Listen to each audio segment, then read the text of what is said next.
$10 a month. So turn right on confidence. Is this thing on? Yeah, no, I hear you, man. Cool. Welcome to Trunk Nation, your place to stand up and be counted as a fan of all things rock. Rock news, rock interviews, and your soundboard to talk, well, you know. And now, your MC, that's Master of Carnage, Eddie Trunk. Sirius XM, Faction Talk. And good Monday, everybody. What's happening? Oh, wow, it's the first day of June. I didn't even realize that. Happy June, June 1st. It is 3 o'clock Eastern Time. It is noon here in the West. And if that's what you're looking at on your phones or calendars, you're listening to us live, and we always welcome your involvement at 844-686-5863. We'll have a lot of time for your involvement today because, as usual, we kind of lately have been doing this, not always, but lately kind of easing into the week with a little free-for-all action. Everybody coming off the weekend usually has a lot on their mind, a lot they want to ask about, a lot they want to talk about, maybe shows they saw, things they want to comment about. So it's always kind of fun to ease into the week with you guys. And, of course, we end the week with you guys on Free For All Friday. So many do not get through on Fridays because we are extraordinarily busy on the phones on that day. So kind of bookend the weekend with a chance for you on the phones as well. So, again, keep that number handy. Use it. Lines are open, 844-686-5863. We're going to get to you shortly and give you the show today to sound off about anything you want in the world of rock music. Our social media, as usual, at Eddie Trunk.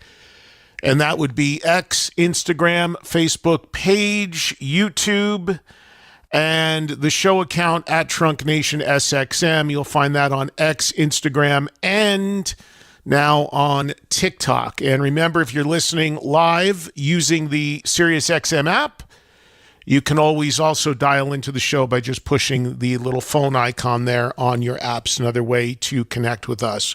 So we'll get over to the phones there in a minute. I hope you guys all had a good weekend, whatever it is that you did. I was in Los Angeles for just one night. I went in on Saturday night, got together with my good buddy and drummer extraordinaire, Brian Tichy. We went and had some dinner. And then Sunday, both of us were at the Dio event, which, of course, was yesterday, which took place in Griffith Park, an area called the Autry Museum, right across the street from the zoo there in Los Angeles. And it was my first time hosting the Rock for Ronnie benefit concert at that setting. I've done every one of them, but last year I could not do it because I had a schedule conflict. So that last year was the first time they did it at this location. So it was the first time at this location. And Lita Ford headlined. You also had the Dio Disciples, a slightly revamped lineup of the Disciples that featured Oni Logan and Robin McCauley on vocals. Brian Tichy played in Dio Disciples for Simon Wright. Simon is recovering from some surgery. He was there. He's fine. It was good to see him, but he's unable to play right now. So Brian stepped in for him. Dio Disciples did a nice set of Dio Rainbow Sabbath tunes. A bunch of other acts on the bill as well. Some cover bands. There was a predominantly female AC/DC cover band that was playing called Whole Lotta Rosie. So they were a lot of fun seeing what those guys did. Let me just look at the lineup, pull up the graphic here. Led Zepp again. Good to see those guys.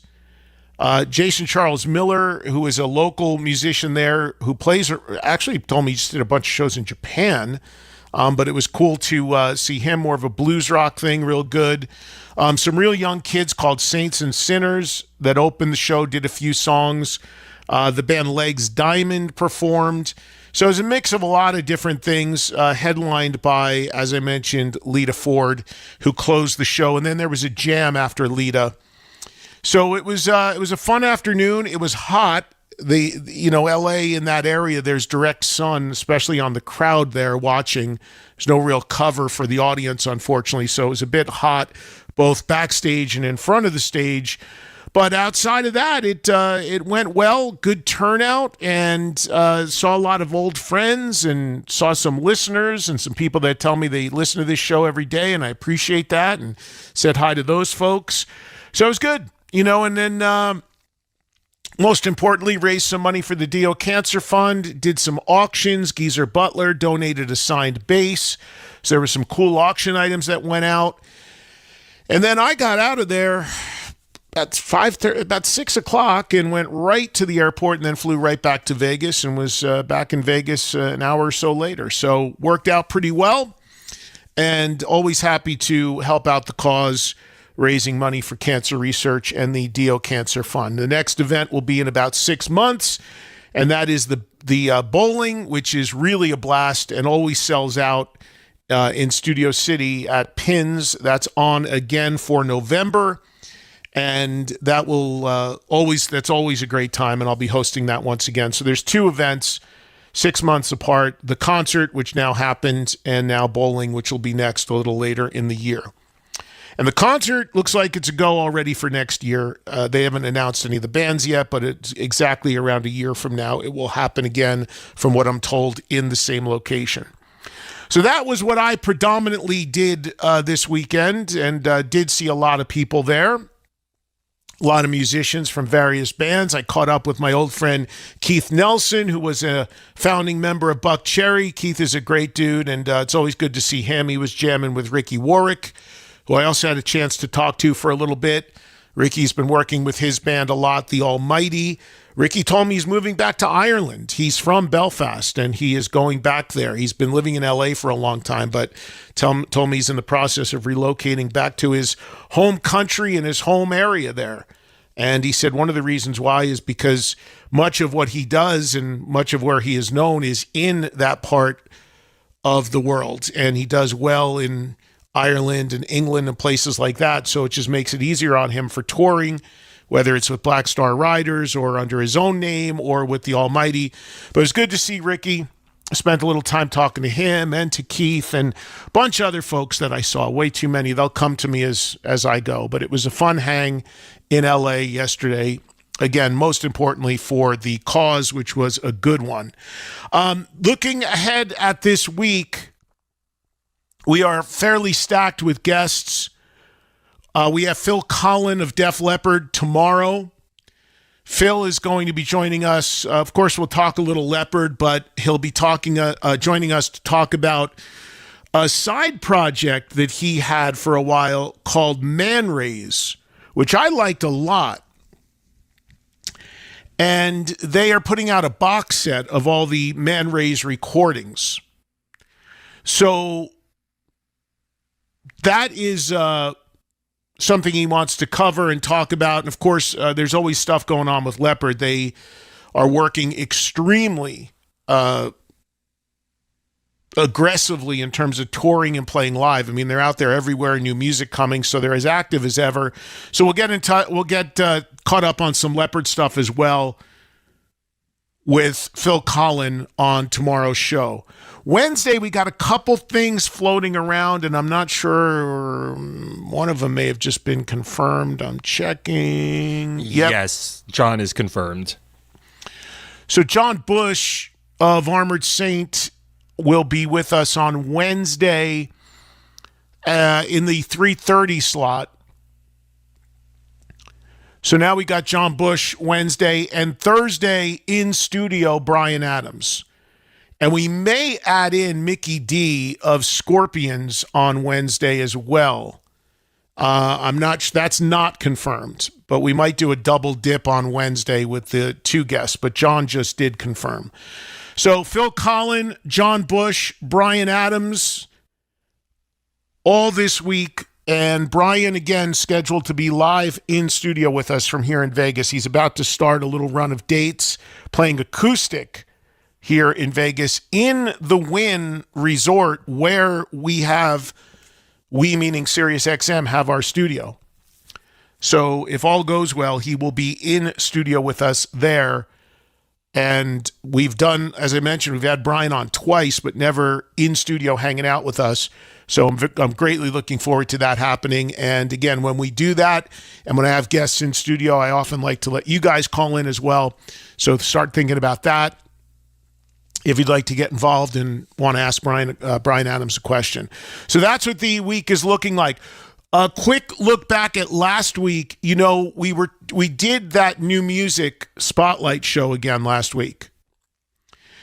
And I've mentioned a few times that although it was good to do, after the fact, I felt like it kind of went a bit off the rails and in a direction that I unfortunately anticipated it going, in the sense that we're just getting a lot of people that are, let's be honest, calling in about bands that really aren't there yet in terms of any real traction, any real momentum, any real numbers, any real momentum. Maybe they were a friend's band and they didn't even say it. Maybe they were in the band. We had one guy, he was in the band himself. And I was saying it's a struggle trying to figure out, you know, how you vet that out. There's got to be some criteria if you're going to call a band in when we do the next new music spotlight show. Because I do feel like those shows are important and I do want to keep doing them. And the natural thing would just be to say, well, the act has to have a record deal.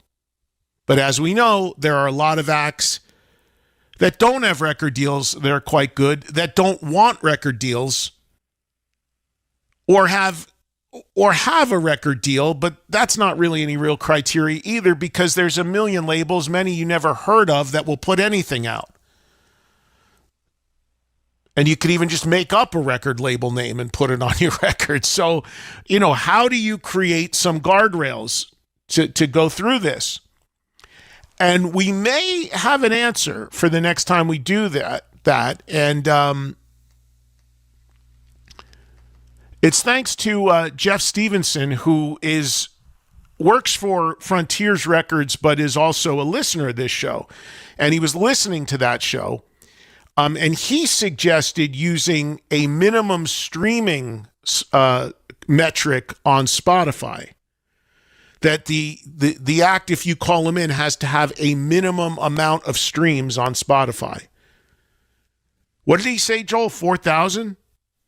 I think it was 5,000 monthly listeners, which is on every art. The monthly listeners is listed on every artist's homepage. Yeah. So, and that doesn't seem like all that much. So it's a pretty low bar. I mean, I know for instance, in podcasting and metrics that are used with YouTube and things like that, I mean, 5,000 is nothing. I mean, they want to see, you know, 1 million or whatever. I mean, some of the stuff I put up on YouTube gets 30,000. Some of the podcast things get more than that. I mean, it depends who the person is being interviewed.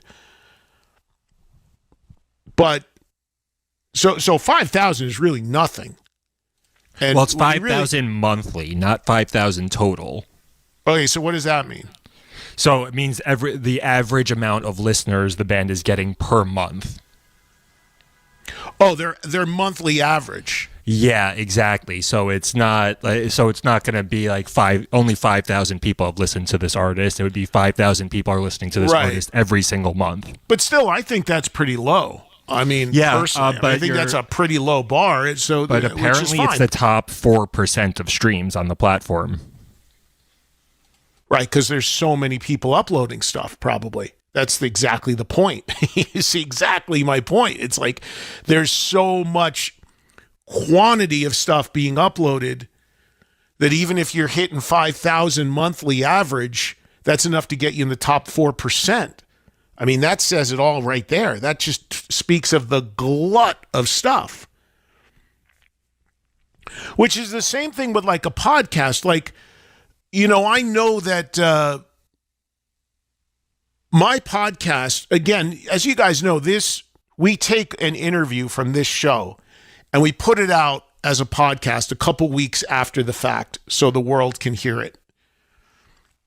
And, you know, that averages, you know, anywhere from like 30,000 a week to, I don't know, 40, 50, if it's a big guest or how long it's up for or something like that. But I'd say the average is 30, 35, something like that. It's between 25 and 35 consistently, 1,000. So, and that usually but then if you fracture out all the podcast metrics, that ends up putting that podcast usually is like the 1 or 2 in the music category. Because there's 10 billion podcasts that maybe get 100 streams. So it's just, and then of course there's podcasts that average 2 million. I think Joe Rogan averages 2 million and he's number 1 in that world.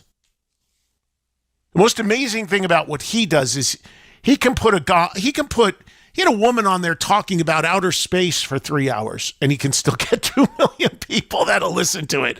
That's the thing that blows my mind, like about what he's capable of doing. It's amazing. It's a credit to what he's able to do and what he's built.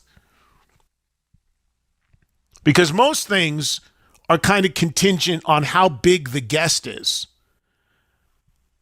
Most things are like, okay, if you got Jimmy Page, it's going to get a hell of a lot more clicks than Tracy Guns. Nothing against Tracy. I love Tracy. He's a friend of mine, but you know what I'm saying? If you have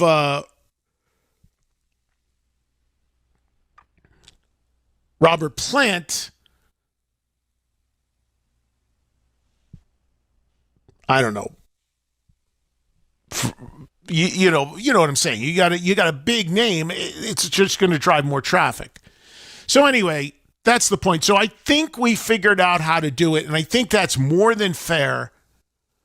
And I think that's a reasonably low bar that will let a lot of people in. Now, Joel, that's going to be on you to have to do research when these people call in. I don't know how quick you can pull those numbers up. No, of course. And it'll have to be something where, I'll go through it as we get everybody screened. And then, we'll have to dump out calls that, don't comply. I'm going to trust people to, know what they're doing when they call in. But yeah, I'll have to weed them out. But I just went into our list from last week and just wanted to see what some of those artists had for monthly listeners, and like the first one that we had, Bygone, is only 228 monthly listeners. So that says everything. Another band that a bunch of people got behind online, even EBB, 257 monthly listeners. So right off the top, those first 2 acts that were called into the show would not qualify. Yeah, so you got to have a little meat on the bone. You got to have something going on. And again, it's nothing against any of these bands. They might be very good, but again, you got to have a story. It's just like when I get hit up all the time about having people on this show. You got to have some story. You got to have some history. There's got to be something going on. There's got to be something, because there are literally countless bands, songs, albums. And even when you look at the numbers, the reason why we'll use Spotify is because that is the biggest platform. So if you're going to have your best numbers are going to be there just because that has the most amount of people that listen to it or subscribe to it or pay for it. That's just a fact. But that's the other thing to consider in all of this is that when you look at all these platforms and you look at numbers, no matter what it is, the numbers are also going to be scattered because, okay, when you look at streaming alone, you've got Spotify, you've got Apple Music, you've got Amazon, you've got Pandora, you've got what's the one that Jay-Z had? I don't know if it's still going. Forget what it was, the name of it. There's 3-4 others, but they're all fractured out too, because based on their subscriber base, how many people are even on those platforms? So you have to put a cumulative number together to see the full picture. Same with a podcast. A podcast goes on, most of them YouTube, some of them YouTube, but pretty much any of them, Spotify, Apple Podcasts, whatever. So you got to put the numbers all together in one bubble. But for the case of this, Spotify being the biggest, and we're talking about music and bands, I think that's the way to go. So that's just something to think about for the next time we do that show. Great idea by Jeff. And again, the reason why that makes sense coming from a label guy as a suggestion is because so many record labels now, and this is important for bands to know if you are a band trying to quote unquote make it or get some attention or whatever, that like it or not, the thing that the labels look at are those metrics, are those numbers. You know, they want to see a certain amount of traction in terms of views, clicks, streams, whatever. And then they start to get interested. So, you know, that's the world we're in now. Those sort of analytics used to be you made a good demo, you played in a club, you got a decent amount of people turned out. You get some labels sniffing around. Most of the people that are doing A&R for record labels are just looking for stats online. So, again, we'll get more into that when we do another new music show, which will be a little bit down the line since we just did one, but that's a good idea because I don't want to do it again like we just did it because I just, again, felt like there's a lot of stuff that's getting through that's just not there yet. Okay, so we'll get over to the phones here in a second. Just a few news items, extraordinarily light news considering we're coming off the weekend. Usually there's much that goes on. So speaking of Def Leppard, and again, we'll have Phil Collen on tomorrow. They have announced more shows. Nothing in America, however, except for one date, which was announced for the Hard Rock in Hollywood, Florida. And that will be October 15th. And from there, Def Leppard go to Mexico. So I got to think that this is, you know, they're probably gathering in Florida before they head to Mexico to do some dates there. So they're going to knock off a show in the Miami area before continuing on to Mexico. So right now, as of now, one Def Leppard show in the U.S., and it is in South Florida, if that is of interest to you. We'll find out from Phil tomorrow if there are more dates planned. I would not be surprised at all if Def Leppard announced another residency here in Vegas. The one they did previous at Caesar's Palace did extremely well, and I would not be surprised at all if they do that again, whether it's this year or next year. I would think they would. Also, Seven Dust has been added to the Summer of 99 cruise, better known as the Creed cruise. Interesting that they've added a band, considering that cruise was sold out about a week after it went on sale. It actually didn't even get to a public on sale. But they still added a band, so, and a good one, in Seven Dust. Again, that sails on April 17th. That was announced today. Many have asked me if this cruise might add a second sailing. And as of now, no. But if anything changes, I'll let you know. In their first year, they did do a second one because the first one sold out so quickly. This one sold out incredibly quickly. And many have asked me if they might add another one. I did ask. I think the issue is just schedule, availability of the ship, and that sort of thing. So as of now, there is not going to be a second one. But if anything changes, I'll let you know. And I believe there is a waiting list, but I don't even know if that thing got to the public on sale. I don't believe it did. But still, adding an additional band to that. It's funny too when you look at Creed and Alter Bridge, who, as I mentioned, and most know, are the same band. With just the only thing that changes is the singer. And of course, all the music changes because one band plays a completely different catalog of music. One doesn't play the other songs. So they're two totally different bands, but they have 3 of the 4 same members in each band. When I was leaving LA yesterday, I was checking my bag. There's this amazing semi-private airline that goes back and forth from Vegas to LA that I mentioned called JSX that I use. And the woman, I had a luggage tag, a Creed luggage tag on my bag that they had given me.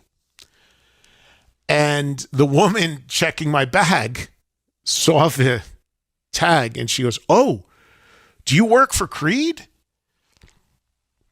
And I said, "Well, no, not directly." I said, "But they are all friends." And I said, "I host their cruise." And she's like, "Oh, yeah, I heard about that. I just would love to go, but I can't, it sells out." I go, "Yeah, I know."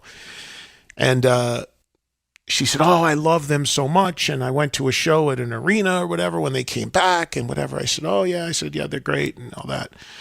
So we're talking, and I said, "Well, do you like Alter Bridge too?" And she looked at me and she said, "Who?" And I said, "Alter Bridge." She goes, No, I don't know who they are." And I go, "You don't know who Alter Bridge is?" And she said, "No." I said, "Well, it's 3/4 of Creed." And she goes, "Oh, really?" I said, "Yeah, 3 of the guys in Creed are in Alter Bridge. It's the other band." I said, "It's not the same music. It's totally different records." But she's like, No, I never heard of them. I'll have to check them out."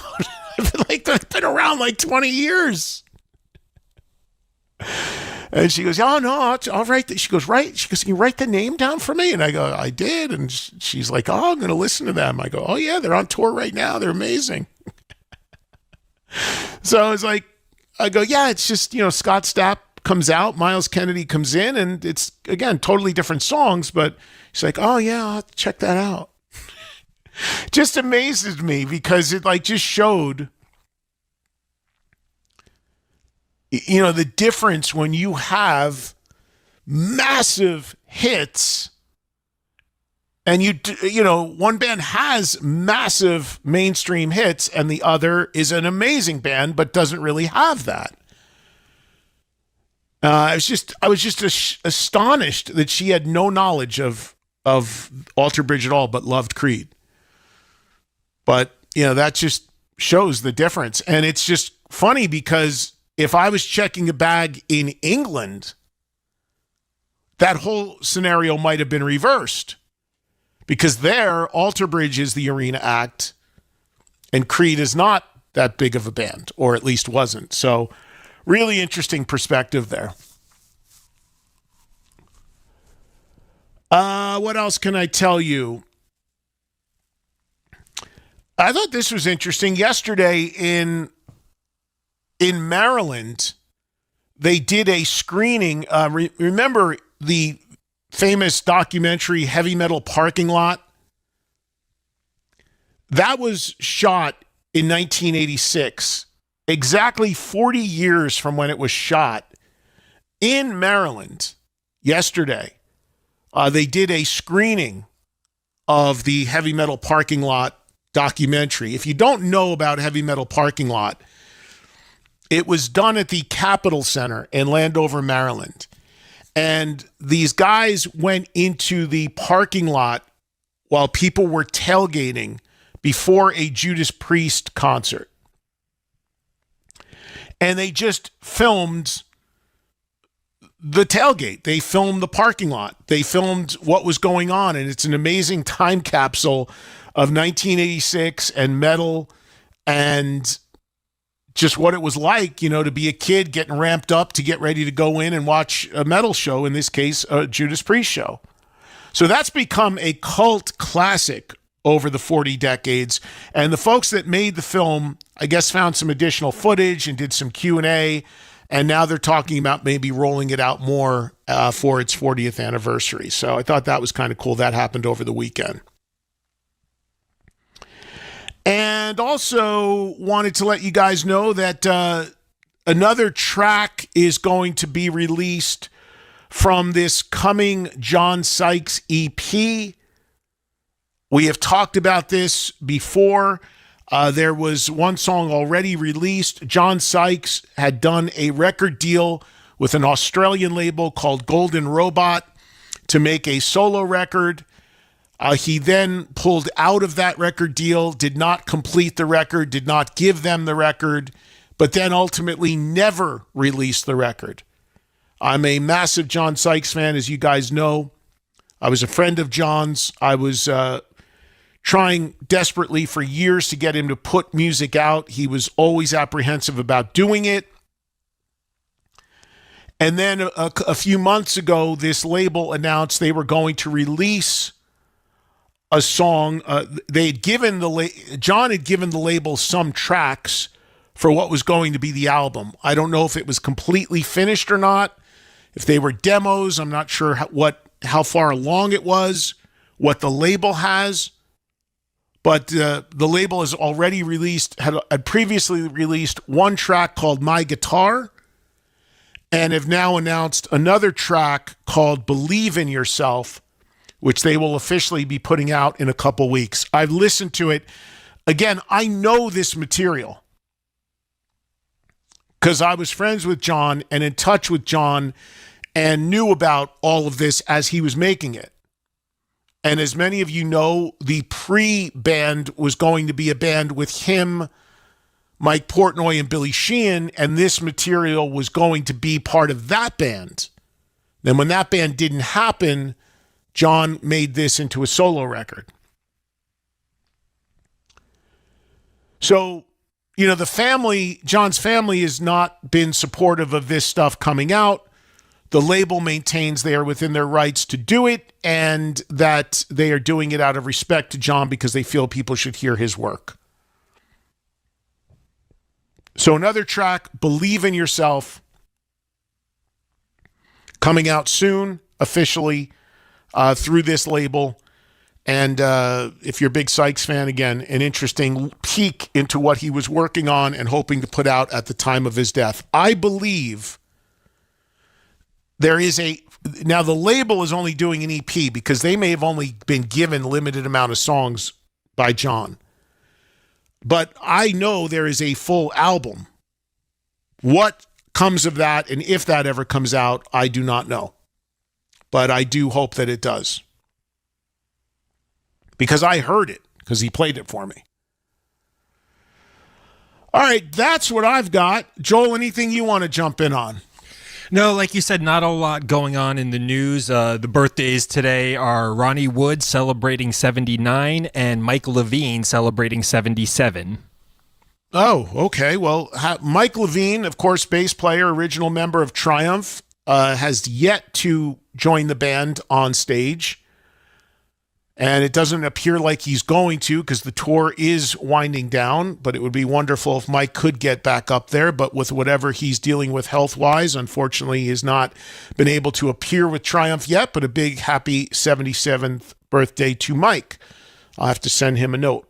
That being said, the Triumph tour getting largely rave reviews. I have not seen it, only because it hasn't played near me. I've never been anywhere close to the same area where it has happened, and it's been limited in its dates, but hopefully more will be announced as it seems to be going quite well.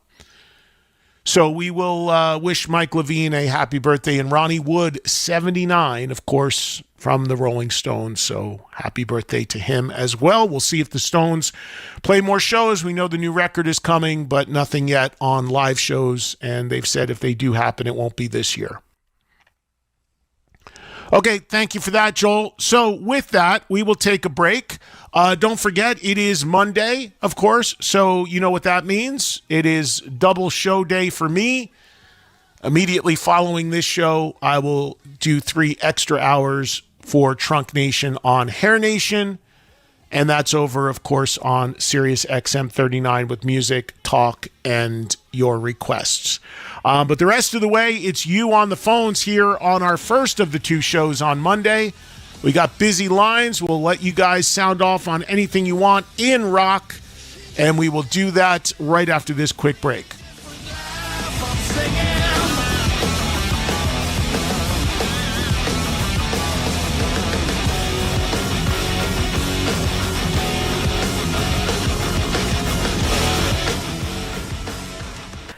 Oh, you should have seen the picture that I took of Monk setting himself on fire. That was you? And then I got a little Vietnamese girl running down the street. It's an iconic photo. I love to get out there and get my pics. I took another great picture of Jack Nicholson with the staff of this old hotel that he was in charge of. You've always been the photographer here, Mr. Bennington. The Bennington Show, weekdays at noon East and anytime on the Sirius XM app.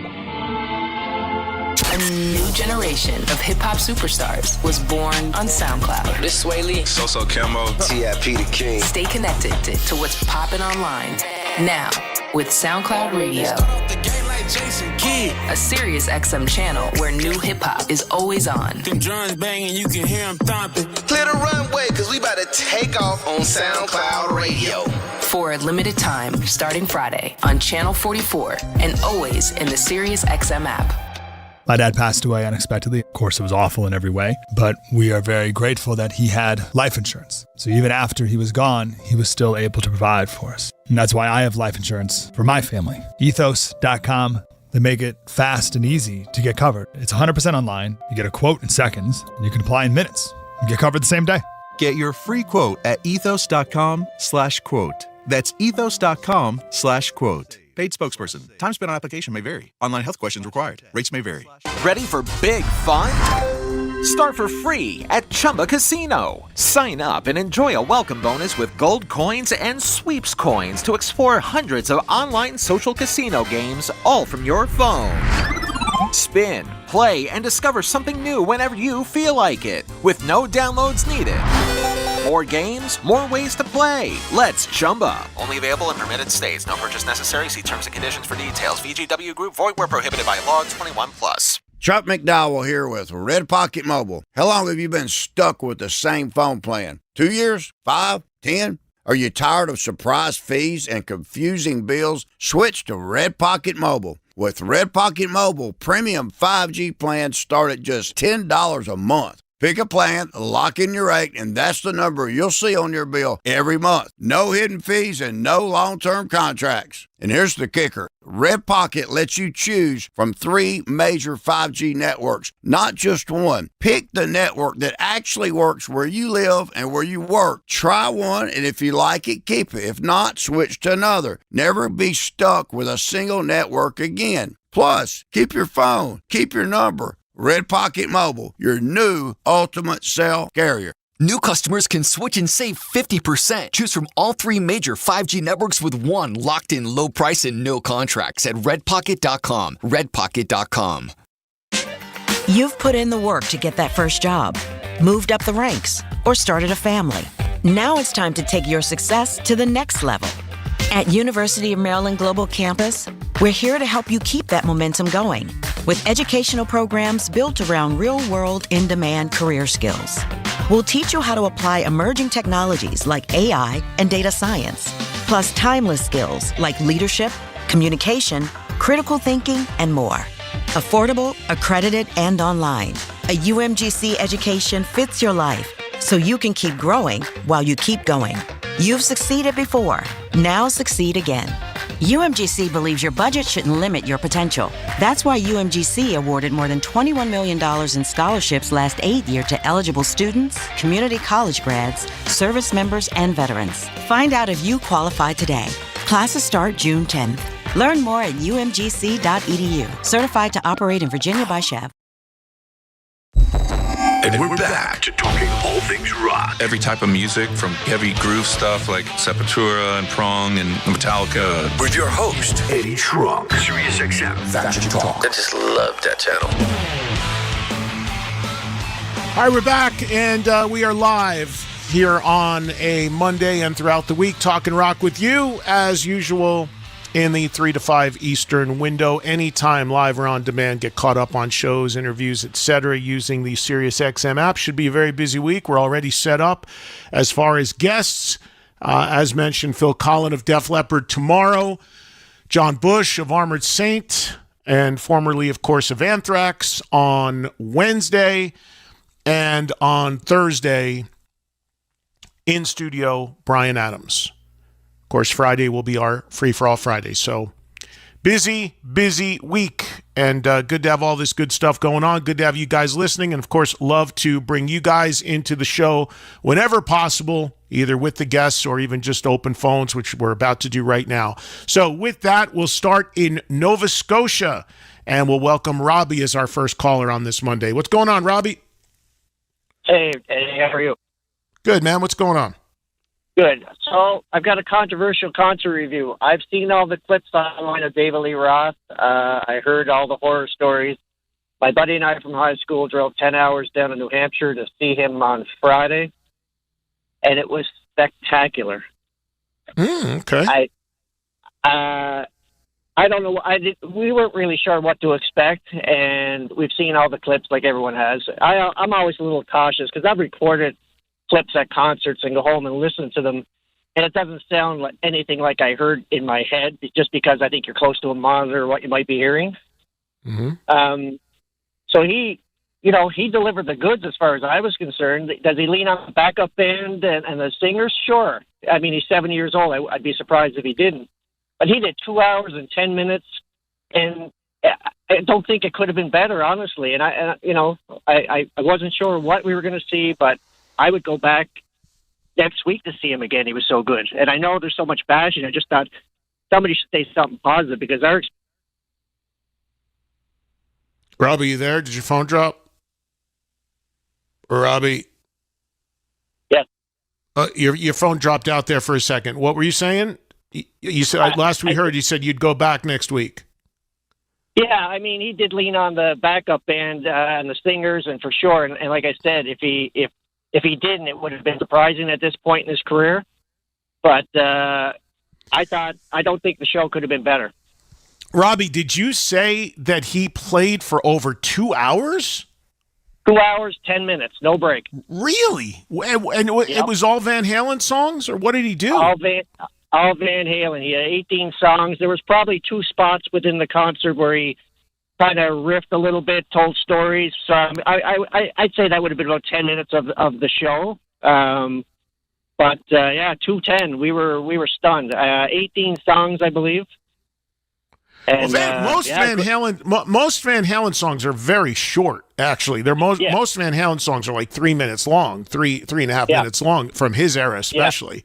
So, so even 18 songs is in 2 hours, and I'm sure there's no solos because Dave's not letting anybody else have the spotlight. So I'm sure there's no guitar solo. Like I said, several of the songs were extended. He added some ad-lib kind of verses in what you would expect David Lee Roth to kind of riff a little bit. But like I said, it was incredible, and I wasn't that optimistic. And and still nothing from his solo records, right? Nothing like Yankee Rose or anything like that, right?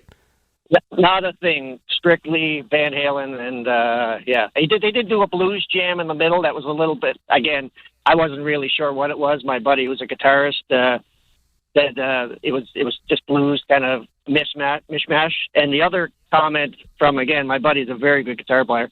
He said that Al Estrada, he said he's never seen anyone that hit every single little nuance and note and figure that Eddie used to play. He said he's blown away that he didn't miss a single bit. So he was pretty impressed with him. We didn't know who he was. We looked him up, but incredible guitarist as well. Last thing, where was the show, and was it well attended? What was the venue? It was the Hampton Beach Casino Ballroom. I've talked to you about this place before in Hampton Beach, New Hampshire. He seats about 2,200, I believe. Okay. And it was pretty darn close to sold out. Okay, cool. Yeah, we're 59 years old. I would say most of the crowd were 50 plus for sure, although there were some extra generations there with parents, et cetera, et cetera. But everybody loved the show. I mean, the vibe coming out of there was pretty positive. Awesome.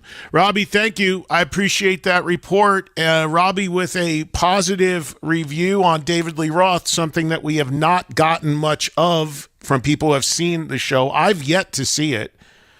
I've still, again, it hasn't worked out schedule-wise with me. I've not yet seen it. But, let's be honest, it's been getting killed out there, but it doesn't sound like it's hurting attendance at all. See, that's just the thing. I mean, you've got the people online who are going to say what they're going to say, but at the end of the day, David Lee Roth comes into your backyard doing all Van Halen songs. People either tune that out and go and hoping for the best, or they don't. It doesn't resonate with them. They're just going to go no matter what. And the fact that they're seeing the guy that sang those songs up there on stage singing them, they're going to just have a good time no matter what. So, teach their own, on your feelings. Everybody's opinions are welcome and valid, and Robbie had a good experience there, so it's good to hear a positive. But yeah, you're not going to get any solos. Dave's not going to let that spotlight go on anybody else. You're not even going to get interviews from anybody else in that band. I'm sure those guys are all being told, they can't do press or anything like that. There's no way. But they're good musicians. Sean McNabb, by the way, is the bass player. Sean McNabb is in that band now. Sean, for those that don't know him, he's played with everybody. Quiet Riot. He's been in a million bands. So, he's in there. He's in the gig now playing bass. Here's Eric in Southern California. Go ahead, Eric. What's going on? Hi, Eddie. Thank you very much for the time. I just wanted to share a quick review. I had the pleasure of seeing Jason Bonham's Zeppelin experience last week. Second time I saw them, and it was fantastic. Absolutely unbelievable. The musicians. Where was it? At the Greek? Did you go to the Greek? It was at the Greek. Right. And phenomenal venue, obviously phenomenal music, and I just wanted to share this with you because, I've like a lot of rock fans. You've heard the Zeppelin songs thousands and thousands of times, but to be captive and to hear his guitar player is just absolutely phenomenal. To hear how intricate the guitar playing is on those songs. Just the recordings from the early 1970s just don't do them justice. To hear them live now, played the way that they were played, it was just a phenomenal experience and really made me realize what was so good about Led Zeppelin. They've been around so long, you take them for granted a little bit. Hey, let me ask you, Eric, how was the sound? Was it loud? Was it clear? Was it big sounding, or was it muted sounding? The sound, the PA. Yeah, the PA was really, really good. You could hear all the individual instruments clear as day, and it was not loud and overbearing where, you had to scream at the person sitting next to you just to hope that they heard you, anything like that. Sound was great. The engineers did a great job, and sound is always good there. For an outdoor venue, it's right up there with Hollywood Bowl in terms of quality of sound when you go to a show there. You see, thank you, Eric, for the call. That's where I don't know what happened the night I went, but I went to that venue to see the exact show Eric's talking about, the Bonham show a few years ago, and I left because the sound was so bad. And it wasn't the mix, it wasn't the band, it was the volume. The sound was so gated and deadened and not loud. When I tell you I could talk to the person next to me like I'm talking to you at this volume right now, and they could hear me fine, it was beyond frustrating. And I was moving all over the venue. It wasn't just where I was sitting, and it's not a huge venue. It was terrible. And I was told the problem is that venue, the Greek Theater in LA, is in a residential area. And they have a restriction that they put on the sound console on how loud it can be. But it was brutal when I went to this show a few years ago. So the fact that our caller didn't have an issue is good to hear. I don't know what happened the night I went. I was with, when I went and I had that experience, I was with Chad, the drummer in Faster Pussycat. I think I brought him with me. He's been to a million shows there, and he said the same thing. We left. Like, you couldn't hear any guitars. It was crazy. Now, I was just there where I saw Youngblood and The Warning. Youngblood sounded good, but not nearly as good or loud as he sounded in Vegas at a regular theater. And The Warning, I did feel a little bit were kind of muted on some of the guitar tones sometimes. But yeah, I don't know. That's an interesting. It's a beautiful venue. It's a cool venue. I'm not, but I know for a fact they have an ordinance there on how loud it can be and how late they can go because of where it's at. It's in a very residential area in Los Angeles. Here's Mark in Rochester, New Hampshire. Hey, Mark. Hey, Ed. Nice to talk to you again, brother. You too, man. So you had mentioned heavy metal parking lot earlier, and I just saw that for the first time last week. I was scrolling through my phone, and I saw it, and I clicked on it, and it was there, and it was awesome. I mean, I was reliving the early 80s for sure. It was just how it was. That is what happened at a metal show back in the early 80s. And after that, they actually showed the rise and fall of Western civilization, you know, that movie. It's a Penelope Spheris movie. Yep. And that was awesome. I had seen that before, but I started watching it, and I ended up watching the whole thing. I couldn't turn it off. That was just amazing. And some of the people they interviewed, I would love a second part of that to come out and see what happened to some of these people, because they just said, you know, she would ask them, what happens if you don't make it in music? And they said, well, that's not a possibility. I'm going to make it. Well, unfortunately for most of those people, they didn't make it. And I would love to find out what happened to them. And the other surprise. I was just gonna say something. They were all hanging out. They were. This is terrible, but they were hanging out the other night at the Dio event. The other afternoon. Yeah, I'm sure they were. I'm not going to name names, but they were there. Yeah, I'm sure. I'm kidding, but I'm just saying, my point about saying that is not, they weren't necessarily at that event, but you see a lot of those people. If you ever go to LA and, you know, you go to the Rainbow on a Friday or Saturday night, you're going to see a lot of people who are 60, 65 years old, still with the hair, still with the eyeliner, still with the you know, the outfit, who you don't know who they are, and they didn't go anywhere, but they're still living the dream. So if you want to find them, they're probably still walking around Sunset Boulevard looking for the break. Yes, I'm sure. That's awesome. The only other thing I wanted to say about that is I forgot that Old Man Gazzari was in that movie, and he was still alive back then. I'm pretty sure he's passed by now.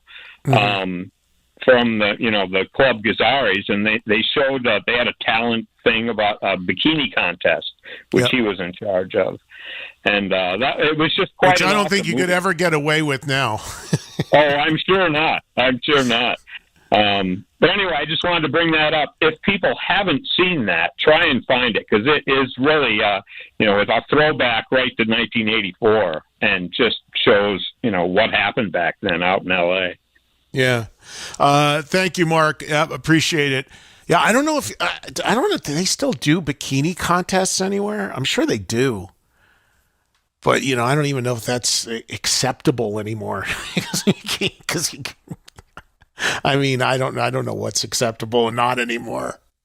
But back then, at this place, Gazzari's, which is no longer there, which was a legendary club on the Sunset Strip, yes, they would have women in bikinis dance during the bands or between the bands and throw water on them and whatever went on back then. It was quite a scene. Quite a scene. Here in Vegas, at some of the casinos, they cast for the waitresses in the summer. Now it's pool season. You will see in the local papers a casting for pool waitresses.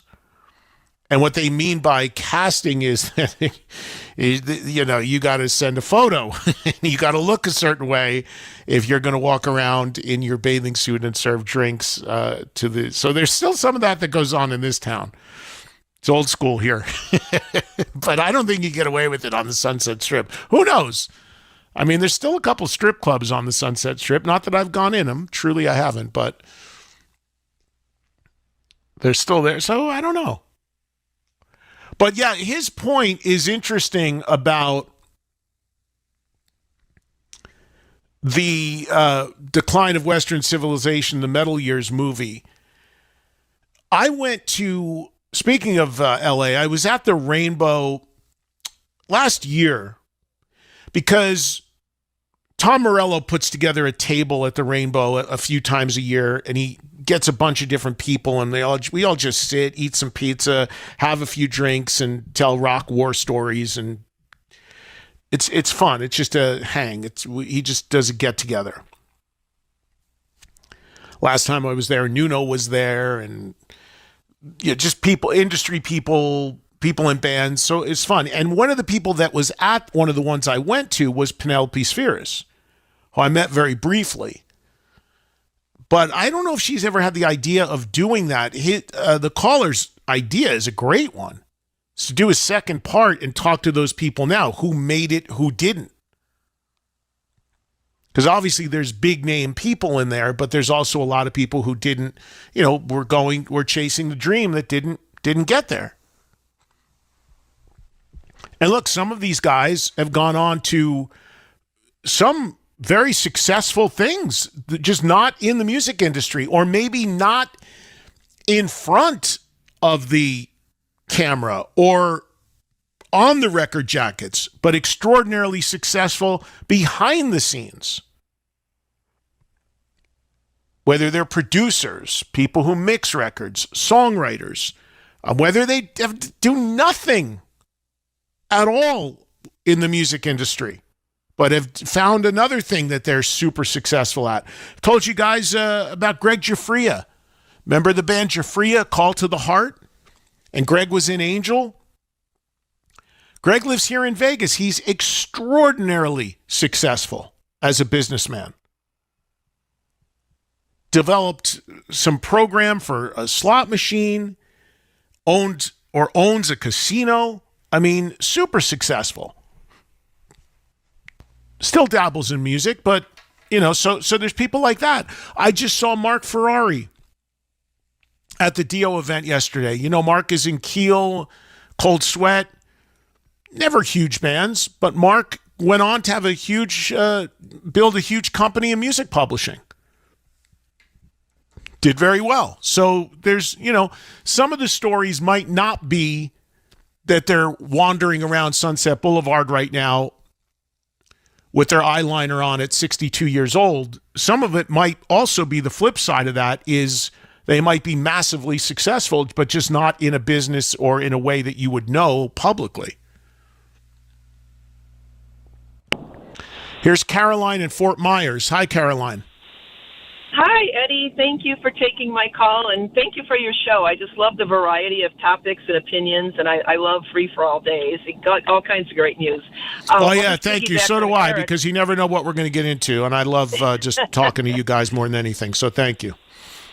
Well, Eric's, I couldn't agree more on Jason Bonham. I've seen him every time he comes anywhere in Florida. Different venues, I've seen him in Hard Rocks, and it's such a tribute and an honor, and you just feel the love, but he really puts together top-notch musicians. And I remember particularly the last time, he said they don't do it often, but they rolled out Achilles' Last Stand. Oh, yeah. Man. I mean, talk about a song that separates, the men from the boys here. It just blew everyone away. I highly recommend it. He usually comes to Florida late year. I can't wait to see him again. Gonna go old school on you here. I can't even believe I'm saying a radio program. I read a book this weekend, and I want to know if you read the book. Cameron Crowe, The Uncool. No, I know he was making the rounds promoting that book, and I would have loved to have had him on, but I was never solicited for that. I never got the book. I don't know much about it except for it's his story, right? It's his memoir, right? Well, it is, and particularly the early years. I mean, it's just a phenomenal story, very much like yours, because it was in a time that, look, your access was putting your shoes on and going and finding a musician, being there, opening a door, getting your way in. There's no internet, there's no cell phones, all this stuff. And just his incredible access to Zeppelin, Lynyrd Skynyrd, Bowie. It started with him writing a letter to Lester Bangs. He puts little things about his personal life, but I'd love to read your version of your life. You're not that far apart in age, and and he obviously got a start as a teenager, very much like you, and I couldn't put it down. Next time you're on a plane, pick it up. It's just, you'll know probably everyone he's talking about, and probably can really place yourself in some of these moments where, he's got a tape recorder and a pencil and a pen, and he's got to hurry up and write things down and remember it. And I was absolutely fascinated, and just a different time, a time that I remember very well and love. And it's all different now, but I loved every word. Yeah, I definitely have to get that. And, Caroline, you're not the first person who has made a comparison to my story and his story. Of course, he went on to become, way, way, way more successful as a film director and all the things that he's done as a writer and everything. But the seeds of like starting very young and the experiences and everything are definitely similar. I'd love to talk to him. I don't know if he's still doing press. I don't even know if he did anything here at SiriusXM with anyone related to the book, but that doesn't matter either way. I appreciate you bringing it up, and I would like to check it out. So one of these days, I mean, I've so little time to read, but I would definitely seek that out and put it on my list to hopefully get to it one of these days. Well, fans, if you're really wanting to, again, go old school and actually turn the pages of a book, I recommend it. I also was very happy to listen to your news that Seven Dust is committed to the summer of '99. I have secured my spot. And yes, it is a hard spot to get. I actually had to call a quick break meeting I was having because that was my time to try to get my ticket. So... Well, being good. the professional that I am, that's exactly what I did, and can't wait for it. All right. Well, cool. Well, it's still a ways away, but we'll see you next year on that for sure. Thank you for listening, Awesome. Caroline. Take care. Thank you. All right. Bye-bye. So two quick things there. The Jason Bonham band, and we've had Jason on talking about this, the guitar player, which the previous caller brought up. For those that don't know, his name is Jimmy Sakurai. He is Japanese. He goes by the nickname Mr. Jimmy. And he is like right down to the mistakes that Jimmy Page would make, he has down. And if you are unaware of this, and I've talked about it before, there is a documentary on that guy simply called Mr. Jimmy that digs in and shows how absolutely possessed, fanatical he is about Jimmy Page. Every single detail, to the clothing, to the way he plays, to the versions of the songs. So if you want to learn more about him and his absolute obsession with Jimmy Page and how he's turned it into a career, try to find that doc, Mr. Jimmy. The Cameron Crowe thing, I'd like to check that out. I'm sure Caroline and most of you know that Almost Famous, which was written and directed by Cameron Crowe, obviously a great movie, that the character, the kid in that movie is very much modeled after Cameron Crowe himself. It's basically him telling his story with those bands. Of course, embellishing it for the storyline, embellishing it for Hollywood or whatever. But it is, that kid in Almost Famous is pretty much Cameron Crowe. So many times when I've told my story of my career and how I started and how young I was and the different experiences I've had, people have said, oh my God, you sound like the kid in Almost Famous. It sounds like you're similar to the kid in Almost Famous. So that's what I meant by saying that it wasn't the first time I've heard somebody make that comparison. Because we both, Cameron Crowe started very young. I started very young. And actually the first thing I ever did was do some writing in my local high school newspaper. So, yeah, there's definitely a little bit of a parallel there. I wish I had Cameron Crowe's money and success in the mainstream like he did, but I'm very happy to have what I have. But still, he definitely went on to this huge career as a Hollywood guy. But yeah, there's some similarities. I don't know Cameron Crowe, and Cameron Crowe is older, so he, his timeline of starting where I started professionally in 83, his timeline of starting professionally would have been probably, I don't know, roughly 7-10 years earlier, I would think, in the mid 70s. Okay, thank you for that. We'll do one more, and then we'll do a break here. But we still got most of the hour here to keep chugging along and talking to you about anything you want in rock to get us started for the week. We go to another caller in Florida. Mark is in St. Augustine. Go ahead, buddy. Hey, Brother Trunk. Love your show, man. Thanks for taking my call. Thank you, Mark. Hey, so I didn't have anything to add to your new music show last week, but when I was listening to it, I said to myself, I'm going to pick a band, and I'm going to look into them and research them and check them out. So I picked the band from Clemson, South Carolina, Dazer, and I started looking into them, and I saw that they had an album. So I clicked on to listen to the album, and it took me to Spotify. And I'm 65. I'm not really a streamer, so I really didn't know much about Spotify. So I'm listening, and they'd play a couple Dazer tunes, and then they were playing other bands were being mixed in.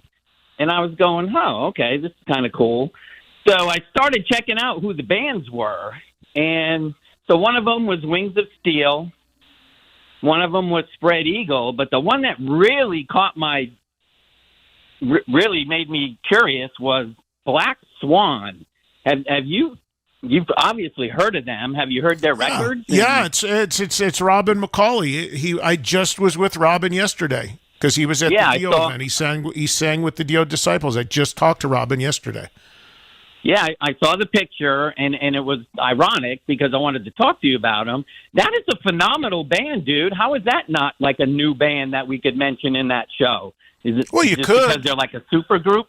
Yeah, you certainly could, but the problem with that band and so many others like that are they are assembled bands and they are kind of a band in name only. So that band has never done a live show. They'll do a couple records when all those people can, get on the same page and do a record, but all of those guys do other things and they can't, it's very, very, if you can't tour and actively work and are not actively committed to a band, and you have another band or two or three that has more notoriety and more success, you're always going to default to that band. So these records become like these projects, these studio projects, but they don't go anything beyond that because the members of that band are never going to tour. They're never going to be fully committed to it because who else is in that? Pilsen's in that, I think, right? Red Beach, yeah, Pilsen, and I forget the drummer's name, but I mean, dude, their three records I've listened to all three of their records. It's phenomenal. I mean, Red Beach, are you kidding me? He's one of the greatest guitar players alive. See, the thing is, Mark, it's not that the problem is not the songs, the players, the quality of the band. It's getting on the same page. And it's also, okay, so if Pilsen's in that, I mean, Pilsen is nonstop with Foreigner. He's never going to ever step away from Foreigner for anything, because Foreigner's the payday. Foreigner's the cash cow. And he can't. That's his primary band. And now with that lineup, it's interesting because a lot of those guys, Winger, you mentioned Red Beach, and thanks, Mark. Winger's not all that active right now. They're semi-retired. So, there could be a window they could do that, but it's also very hard because as great as a record like that or the songs Mark may think it is, that band goes on the road. Where are they playing? They're playing in a club on a Tuesday night with 5 opening bands going on at 11 o'clock at night. Who's going to be there? There's no hit on the album. People who know about it know. And I'm not just talking about this band. I'm talking about bands like that. That's the challenge. So do you think a bunch of 65-year-old guys want to go do that? No. So it's very, very challenging. And most of these people have other bands. Revolution Saints, another one we've talked about. They've come up from time to time. Dean Castronovo is in Journey. Do you think he's going to do, and beyond going and recording some tracks and emailing them around and putting a record together from time to time with that group, do you think he's ever going to pull away from playing arenas with Journey to focus on a band like that? No, that's the problem. There are a million of these sort of assembled supergroup studio project bands. Very, very, very few of them go anywhere, become anything, and almost none of them play live shows. Because there's A, not enough of a fan base to tour, and B, most of the people in them are in other bands that are the priority. You can pump out a million things into the marketplace all you want. You can have 5 different bands. Be one guy with 4 or 5 different bands. That one guy is always going to default to where his bread is buttered. Always. Today alone, this morning, I was hit up by one, I'm going to leave the name of the person out, but one person who you would all know very well, who has 3 different bands going right now. And one label guy hit me up about one of his bands. Publicist hit me up about another one of his bands. It's like, whoa. Like, there's only so much time. And at the end of the day, I know which ones are going to be real and which ones aren't. You do the best you can to help some of these guys out, but it's like, it's too much. Some of this stuff is spread so thin and too much. Now, if you put a super group together and that the members of that band said, you know what, for the next year or 2 years, we are going to commit to this band, working it, touring it, building it, maybe there's a shot. But you're never going to see anybody do that, because to be a quote-unquote super group, you have to have a super band that is your main band. And that's the band you're always going to default to, because that's the one that pays the bills. So many people I know with the best of intentions, and in some cases some great records, hey, we're going to do this, we're going for this. And then all of a sudden they start out and they're like, whoa, we got to get back to the other band. This thing ain't happening. There's no money coming in. I'm not going to go play to 13 people on a Wednesday. That's the reality. So it has nothing to do with the quality of the albums, the songs, the players, the people, nothing. But it just, to me, and it dovetails in to what we were talking about last week with the New Music Spotlight, what I just talked about earlier in this show with the Spotify numbers and metrics and analytics and all of that. It is just an overwhelming amount of content and releases and music being pumped into the system in every which way. Amount of bands, even just the amount of bands a musician has. Again, it used to be crazy if somebody was in another band, if you're old enough to remember this. If somebody had a second band or started doing another band on the side of their main band, it was looked at as like a major red flag that that band was ending or that there was a problem or something, there was trouble in paradise. Now, like, you'd be hard-pressed to name a musician who only has one band. Phil Collins coming on here tomorrow to talk about one of his other bands. Look at a band like Iron Maiden, who notoriously were super like one band, one vision, one thing. We don't do anything outside of the band. Steve Harris is now doing British Lion. Bruce Dickinson is touring and releasing solo records. Adrian Smith is doing albums with Richie Kotzen. You never saw that from Maiden before. So even they're like diversifying. But you bet your ass when Maiden calls, they're all going to rally, pull away from whatever they got to do. So it's the norm now, and some of it's good, some of it's not so good. It's all case by case, but everyone is going to default to the main gig, always. And by the way, I just talked to Robin about that band. It's funny that call came in because I talked to him yesterday. Great guy. We hadn't talked a little bit.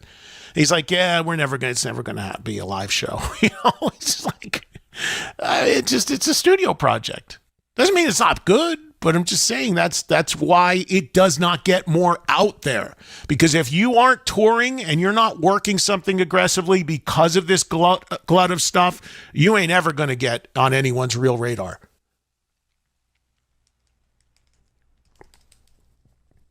All right, let's do a quick break. We'll come back. We'll continue working through a Monday. Show number 1 of 2 back-to-back on Mondays here on SiriusXM for me. We go until just before 5 Eastern for our daily get-together, and then Mondays only. This being Monday, 3 extra hours. We'll get started right when this one ends with music, talk, and requests over on 39, what becomes Trunk Nation in the 5 to 8 Eastern window. But we still have some more time left here. We still got more calls coming in, and we'll get to those next.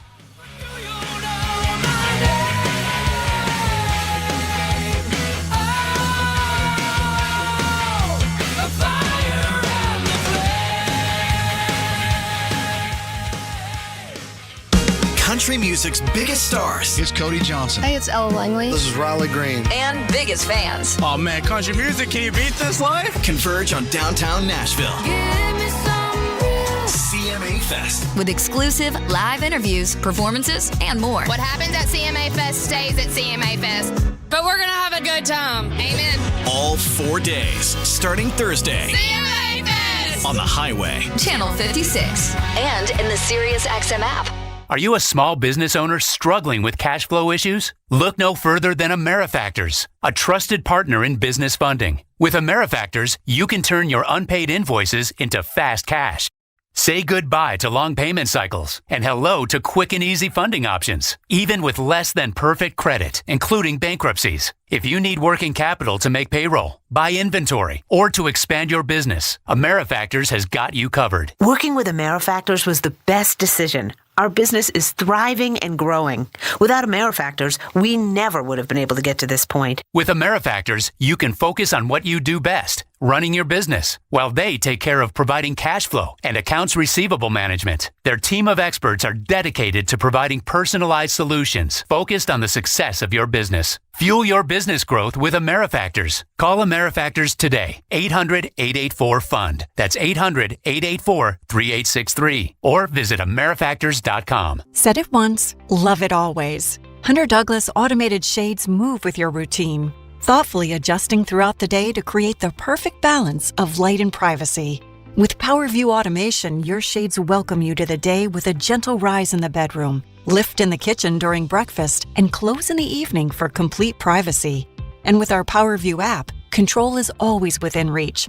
Whether by a simple tap or the sound of your voice, you decide how your shades move, so they fit seamlessly into the rhythm of your life. With Hunter Douglas, experience the industry's best window treatments, rich fabrics and refined designs that transform not only the light in your home, but how you feel within it.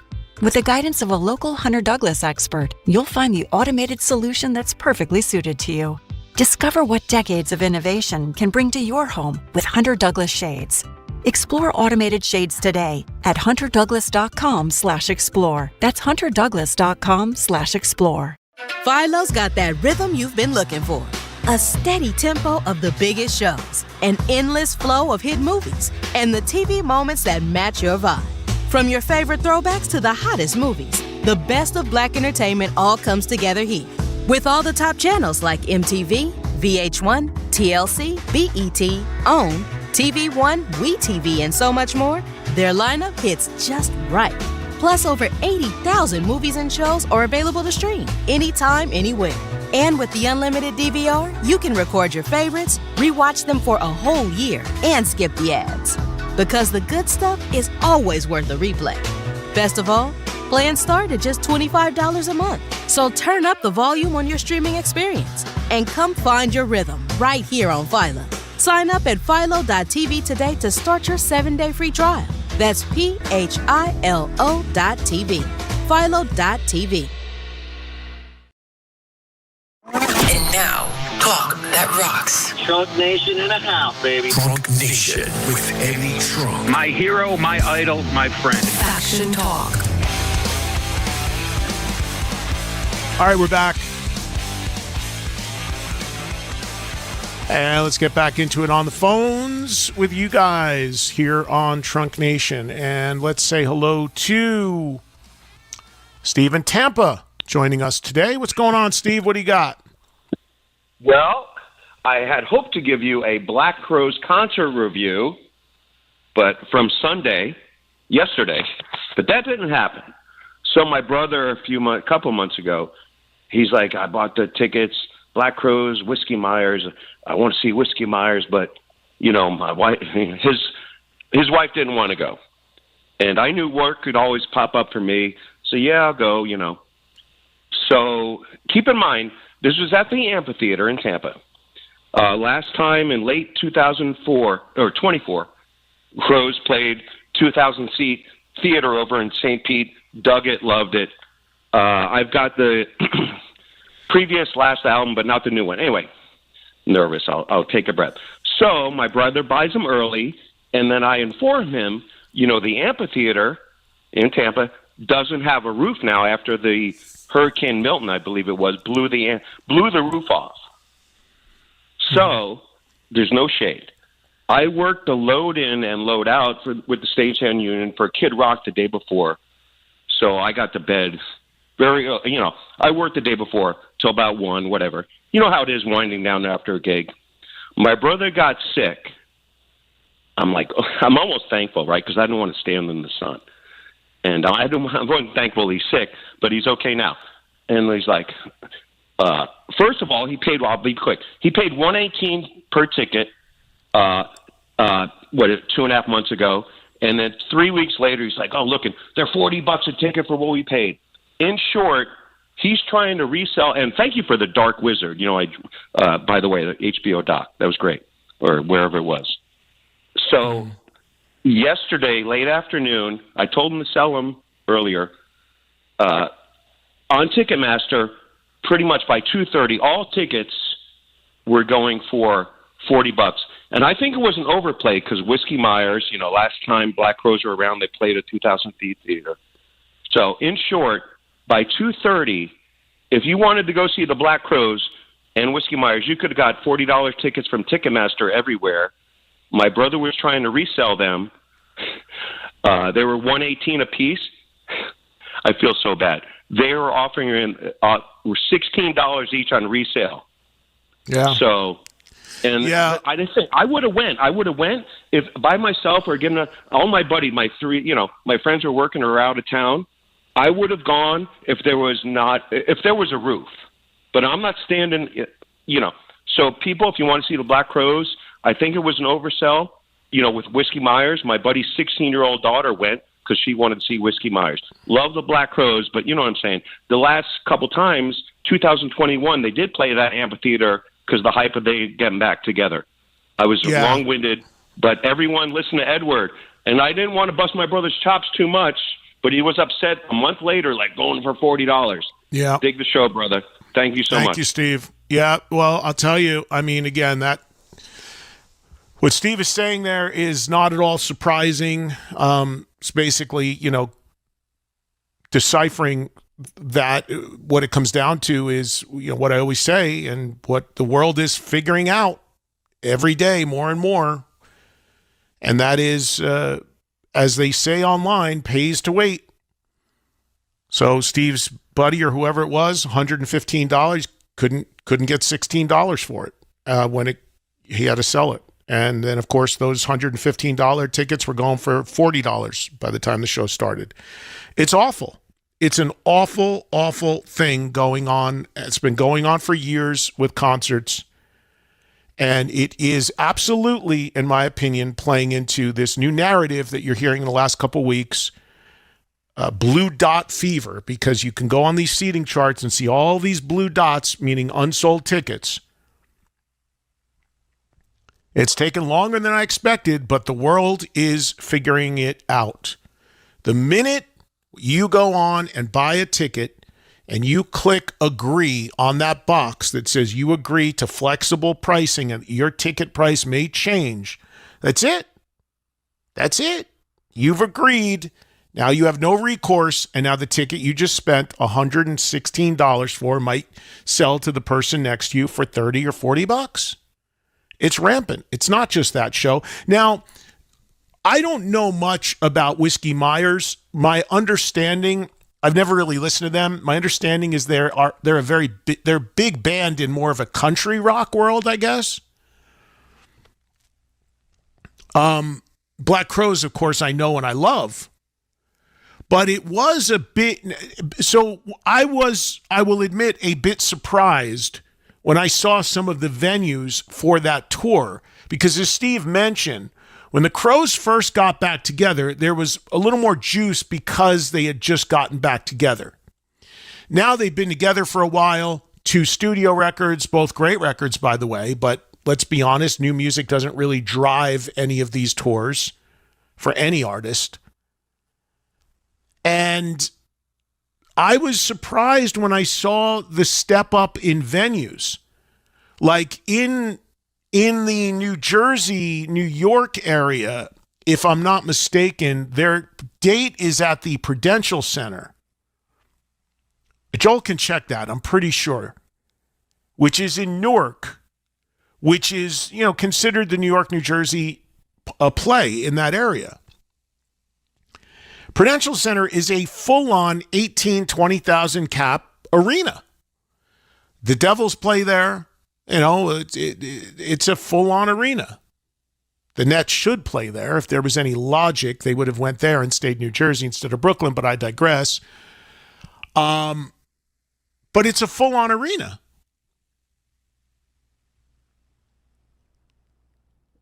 And yeah, they're playing Prudential. Joel just confirmed it. I mean, that's a big jump. That's a big step. Because when they got back together, they were doing the amphitheater, which, again, it's different. Arenas are a bigger deal than an amphitheater. But look, there's a lot of acts that are going in venues that are maybe too big for them, but that's how the deal is structured when they go in there. They can always curtain off sections if they need to, and you'd say, well, why would they do that? Well, because these arenas or venues want something happening in them too. But it's, sometimes it's a tough sell. But when I saw the venue size that this tour was going, I had assumed that it was because Whiskey Myers, who I do not know that much about, was going to carry the weight because it's a co-headline and they're a big band. So according to Joel, Black Crowes have around 4 million monthly listeners on Spotify. Whiskey Myers has almost 10 million. So using that as a metric, Whiskey Myers is actually a much bigger band. But here's the thing. Where the Black Crowes are more of a known band in the rock, hard rock / classic rock world, Whiskey Myers may be more of a well-known band in a different sort of genre. And their fans may be like, well, I don't care about seeing the Crowes. The Crowes fans might be like, I don't care about seeing them. So that gets into it a little bit too, in terms of potentially causing a divide. Joel, do you know much about Whiskey Myers? Not at all. No, I'm figuring this out as we're talking about him because I know the name as much as you do, and I know that he's big in his world, but I don't know much other than that. That's the guy's name or the name of the band? I don't even know. I have to be honest. Oh, you said he. I think it's probably the name of the band. Probably. Look it up. Let me see. Let me look it up real quick. It's an American rock band from Texas composed of Cody Cannon, John Jeffers, Cody Tate, Jeff Hogg, Tony Kent, and Jamie Gleaves. They classify them as what? A rock band? Yeah, they're classified as American rock. You got anything? Like, go and find whatever their biggest song is, and just let me hear like 30 seconds of it if we can. I'm curious. I've heard they're great, by the way. I've heard they're great. I just don't know where they align with that fan base that the Crows have. Because, the Crows are, I see them for a couple thousand, 2,000-3,000 people, theater venues like that. That's usually the type of places they do. So, again, it's a big jump to go into an actual arena, even if it's... But I figured this band, Whiskey Myers, was way big, and that's why they were doing it. But all right, you have anything, Joel? Yeah, I'll play it from... Well, you have to assume that usually the most streamed stuff is like the poppiest, most mainstream. Yeah. It's going to be probably the least hard rock of all their songs. My point is, if you listen to Black Crowes, you listen to like Remedy or something like that. I mean, it's a totally different thing, obviously. It's way more in your face, guitar-driven. So who knows? There could be a bit of a... I'm just kind of analyzing this a little bit, because I was surprised when I saw the venues they were going into. I know the Crows are a great band. I don't know much about Whiskey Myers, but again, I've heard they're great, but who knows? The bottom line is the bigger picture is the people have figured out the ticketing thing, and it's happening more and more. Here's Jacob in Dallas. Go ahead, Jacob. All right, so you're coming to the area for your speaking show around the same time, in Dallas area, McKinney. So about the same time Rush will be here for 4 days. Are you going to be attending any of those shows while you're here? I am going to try. I am at the Guitar Sanctuary in McKinney on the 25th for the speaking show this month, as you mentioned. And I believe there's a Rush show on the 26th, I think, or is it the 24th? It's that Wednesday, the Friday, Saturday, and then the next, or Sunday. Wednesday, Friday, Sunday, and then that next Tuesday. Right. So it's the day after. It's the Friday, the day after I do my thing on that, because I made sure my thing was not the same night as Rush, because I don't want to be up against that. So yeah, I'm not on. Rush is not playing the night I'm doing my show there, the 25th. So I have to look at my travel, but I was going to attempt to try to go either the Wednesday or the Friday if I can. I have to be in Houston on Saturday, but if I can, I believe I booked to fly to Houston on day of, so I could actually go to Rush. Hopefully on Thursday. Nice. Or on Friday, right? Are you gonna? So that day when you're doing your speaking show in McKinney, is it going to be a best of on the radio here? Or are you going to do the show from the store? Haven't decided yet. I've done the radio show from there before with no problem. So I might. I just haven't looked. I haven't checked my schedule that far, Jacob, but I'm not sure yet. That'd be cool, because, I'm doing that with your show, and then I'm hitting their Rush on that Sunday. And those tickets are already dropping. Like, with the Blue Dots there, I mean, it's not even... They have all the resales, but the Blue Dots are coming up, face value for Rush here already dropping. So, it's crazy. They're doing a lot of shows, right? I mean, all these arenas, they're doing at least 2-3 shows, right? Well, here is 4. It's a lot. A lot of them are 4 dates. So yeah. No, it's a lot of dates. So whatever. Yeah. No, it was definitely. They all sold out pretty quickly, and I would expect it to still be pretty strong. But they are doing a lot of shows, and whenever you do multiple shows like that, you might see some of that start to happen as well. Jacob, thank you. I appreciate the call, and I hope to see you in McKinney on the 25th. I'll see you, buddy. All right, thank you, man. And see, there's the reason why I can never. This is the reason why I don't use my vacation days like I should.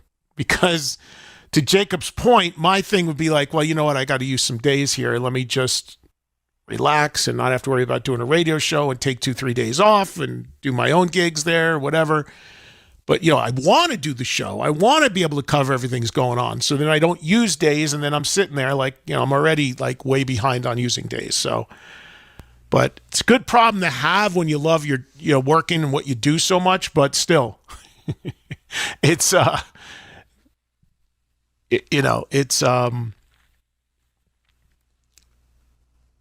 trying to balance, everything is not always easy. But yeah, I am going to try to get to one of those Rush shows. I am fully aware that they are there around the time I'm going to be in town. I would still love to talk to Geddy and Alex.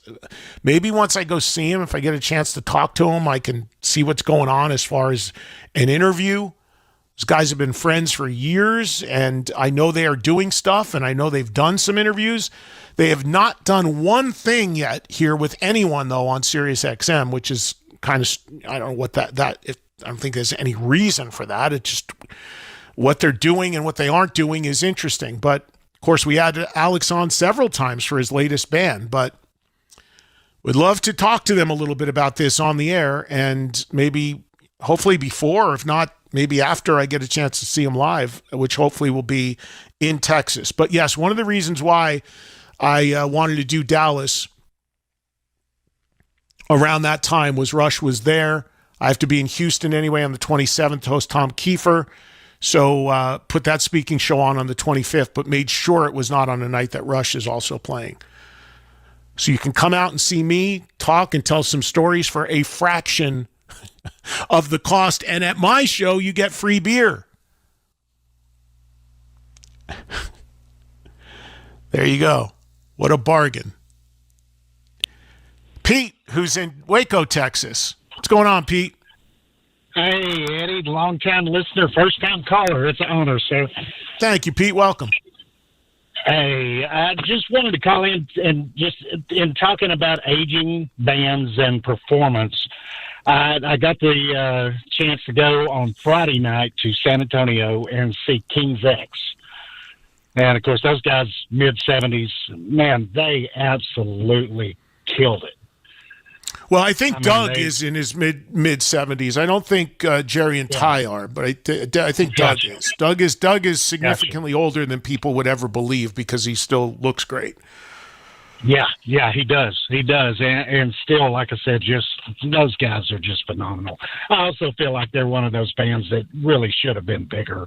I know they had a good run, but they really should have been bigger than they were. Most people feel that, and you are talking to a guy, Pete, that was there when they were signed, because they were signed to the label I worked for. I remember the day their demo tape came in, so I was there in those early years. Amazing.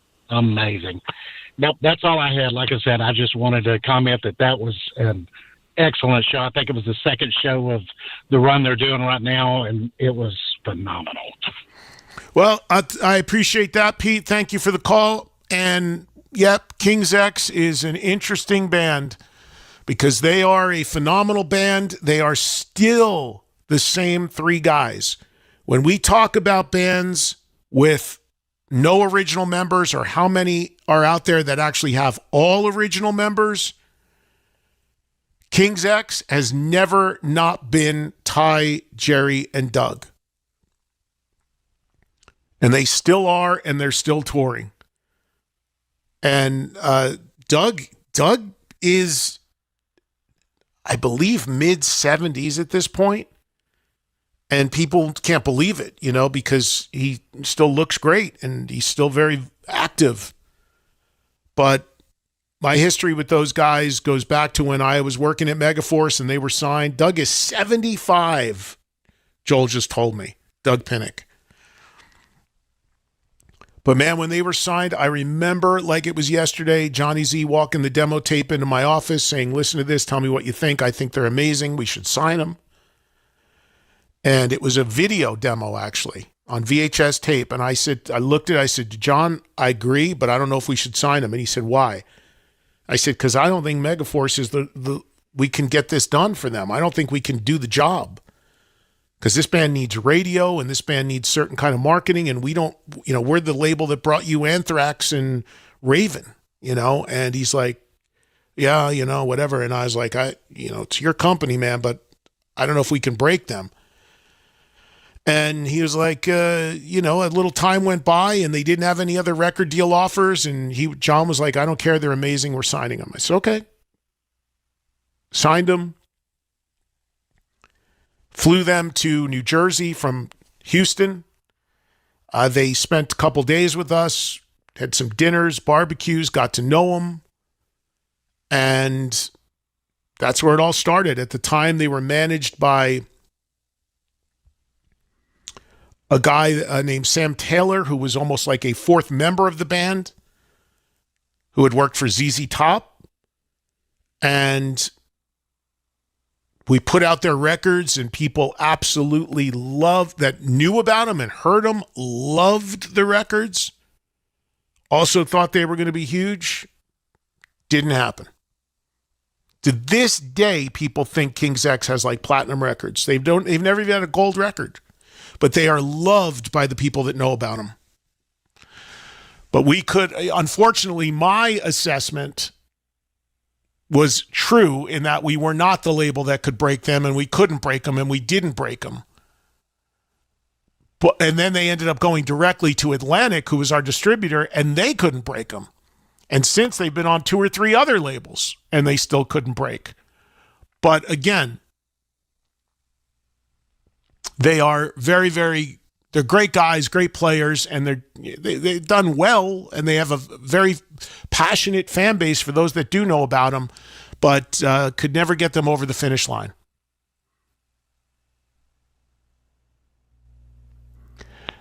Here's Brian in Tampa. Go ahead, Brian.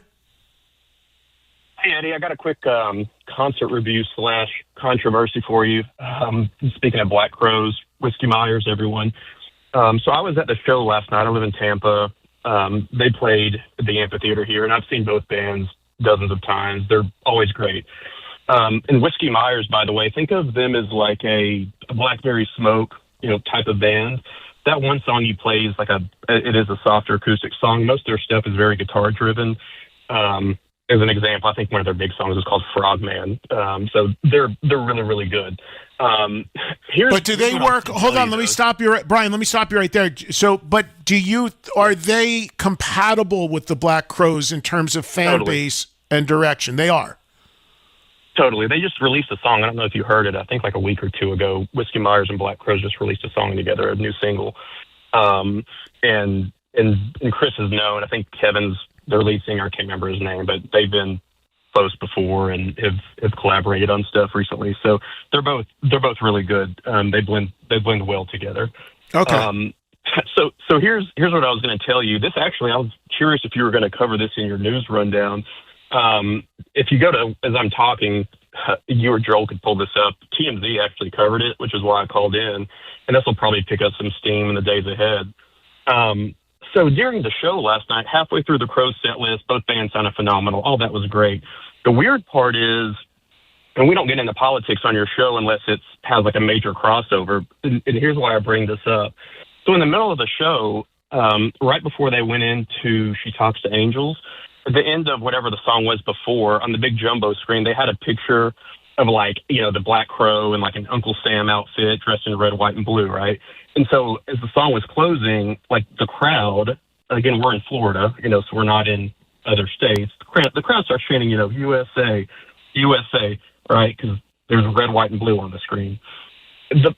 What kind of surprised me, and I love Chris, he never does this stuff. He gets on the mic in between songs while the crowd's chanting and goes, "Thanks for the geography lesson. I don't know why y'all are chanting. There's not much to be proud of right now with this country." Like, just completely unprovoked. And then the crowd starts booing because it's like, Chris, what are you doing? They weren't chanting the president's name or anything controversial. It was literally just a USA chant, right? Because the screen had red, white, and blue. And then he goes on to say, "Go on and boo him, effer. Go on and effing boo. Some of us aren't ignorant. We're going to speak up for, what's right," or whatever. And then he went on like a 2-minute thing about it. And literally, people started walking out, and then he just goes into the next song, and there's never anything else about it. But my point is, it was just so random because they don't ever get into that stuff. Obviously, Chris leans one way. That's totally fine. That's the majority of musicians, Hollywood show business. But they don't ever delve into that, right? This isn't a Springsteen concert or a whatever else concert. So it was just kind of random, and people were like, huh? So, I don't know.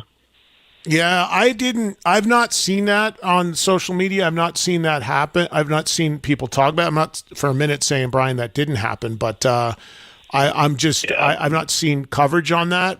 You said TMZ weird. Picked up on it? Exactly. Go to TMZ and you'll see it. There's a huge article, the video, the whole thing. Yeah, I mean, Joel just sent it to me. I'll check it out later. Thank you, Brian, for that. I try, as I tell you guys all the time, I try to keep this a politics-free zone. Sometimes it's unavoidable that some of this stuff, one way or the other, is always going to be injected into music in some way. It's just mind-blowing, the polarization and how now almost everything is looked at as in some sort of political way. It's crazy. I mean, it's next level crazy. And I'll just leave it at that. It's like, you some people can express their views. Some people can't. Some people get run out, chastised if they do one way or the other. It's crazy. It's just crazy. So, I've always said, look, there's artists out there that are out there, clearly Springsteen right now, who have made it their platform. It's their whole base. Morello's been like that forever. In the case of Morello, he's a good friend, but I don't ever go into that stuff with him publicly or privately. So to each their own, to each their own is the way I see it. But when you decide to do that and take that platform, you're going to, again, alienate or polarize or turn off half of your, probably roughly 50% of your audience. And I just don't understand the need to do it. And look, there's artist managers out there I know that are, in the last few years, have been blowing their brains out because their artists are deciding to do this type of stuff, and it does not serve them well when it comes to, trying to sell tickets or sell records. And it's like, again, make your feelings known if you want to. That's your prerogative. It's freedom of speech, man. It's all good. But know that how you do it and the way you do it is going to probably have some blowback on your career. I choose to make my feelings known at the ballot box, and that's it. Everybody's entitled to their vote and their opinion on where they land on some of this stuff. But the polarization thing, man, is getting worse and worse, and it's getting really, really, really crazy.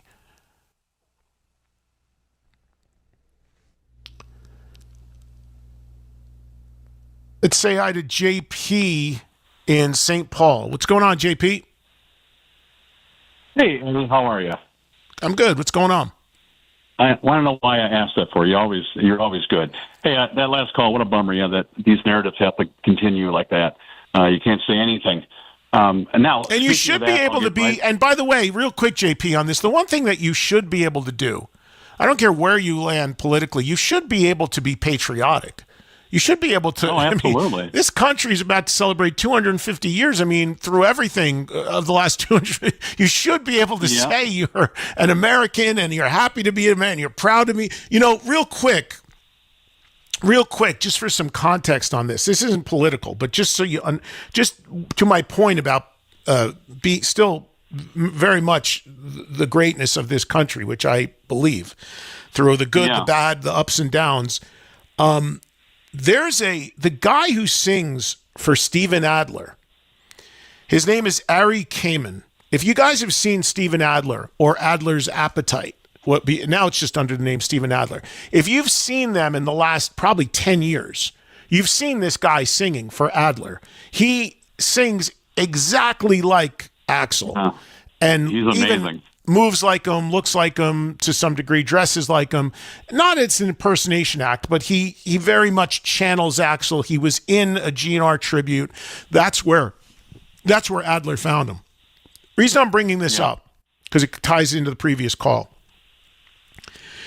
I found out when I was hosting the Dio event yesterday in Los Angeles that I got a note that before we continue, we're going to have the national anthem sung, which I thought was wonderful. I said, great. I said, who's doing it? They said, Ari from Adler's band. I said, I know Ari. Get him up here. So Ari came out there. I introduced him, and he sang the national anthem, and he sang it fantastically. And everybody in that audience stood up. People wearing hats took their hat off, turned to the flag, and it was a great moment. And it was just a really cool thing. It wasn't and here I'm in Southern California. You know, it's like there was nobody booing that it was the national anthem. This shouldn't be happening. Thank God. It was like everybody there was